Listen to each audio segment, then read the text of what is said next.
Selamat datang di channel Go Worry. Please like, comment, and subscribe. Firman Tuhan hari ini berkisah tentang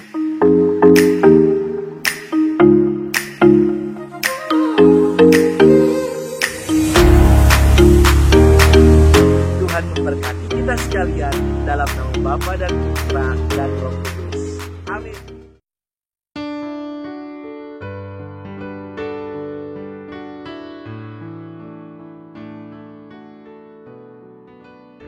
Sahabat setia Go Worry yang dikasihi Tuhan, Shalom. Hari ini adalah Senin 9 November 2020, Pesta Pemberkatan Gereja Basilik Lateran.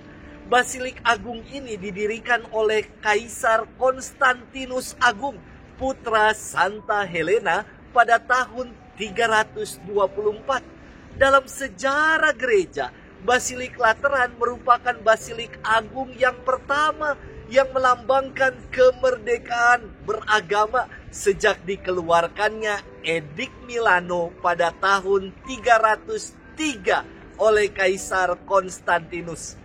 Gereja Lateran diberkati oleh Paus Silvester yang pertama pada tahun 324. Gereja ini menjadi induk semua gereja. Dan sekarang gereja ini disebut Gereja Santo Yohanes Lateran di Roma, Italia. Pesta pemberkatan Gereja Basilik Lateran, selain kita mengenangkan dan memperingati pemberkatan yang dilakukan oleh Paus Silvester lalu, namun kita juga mensyukuri kebebasan, kemerdekaan, dan perdamaian yang dialami gereja. Selain itu, perayaan ini mau mengungkapkan kesatuan kita dengan Bapa Suci sebagai pemimpin gereja. Hari ini kita akan bersama-sama merenungkan firman Tuhan yang diambil dari Injil Yohanes 2 ayat 13 sampai dengan 22. Kita siapkan hati kita. Haleluya, haleluya. Tempat ini telah kupilih dan kukuduskan, supaya namaku tinggal di sana sepanjang masa. Haleluya, haleluya. Tuhan bersamamu dan bersama rohmu. Inilah Injil Yesus Kristus menurut Santo Yohanes, dimuliakanlah Tuhan. Ketika sudah dekat hari raya Paskah orang Yahudi, Yesus berangkat ke Yerusalem. Dalam bait suci didapatinya pedagang-pedagang lembu, kambing, domba, dan merpati, dan penukar-penukar uang duduk di situ. Maka Yesus membuat cambuk dari tali, lalu mengusir mereka semua dari bait suci dengan semua kambing, domba, dan lembu mereka. Uang para penukar dihamburkannya ke tanah, dan meja-meja mereka dibalikannya. Kepada pedagang-pedagang merpati ia berkata, "Ambil semuanya ini dari sini, jangan membuat rumah Bapakku menjadi tempat berjualan." Maka teringatlah murid-murid Yesus bahwa ada tertulis, "Cinta untuk rumahmu menghanguskan aku." Tetapi orang-orang Yahudi menentang Yesus, katanya, "Tanda apakah yang dapat engkau tunjukkan kepada kami bahwa engkau berhak bertindak demikian?" Jawab Yesus kepada mereka, "Rombaklah bait Allah ini, dan dalam 3 hari aku akan mendirikannya kembali."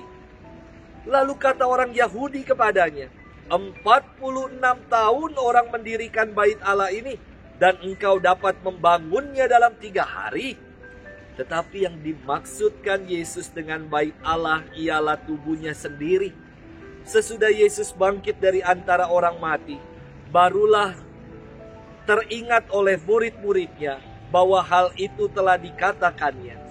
Maka percayalah mereka akan kitab suci dan akan perkataan yang telah diucapkan Yesus.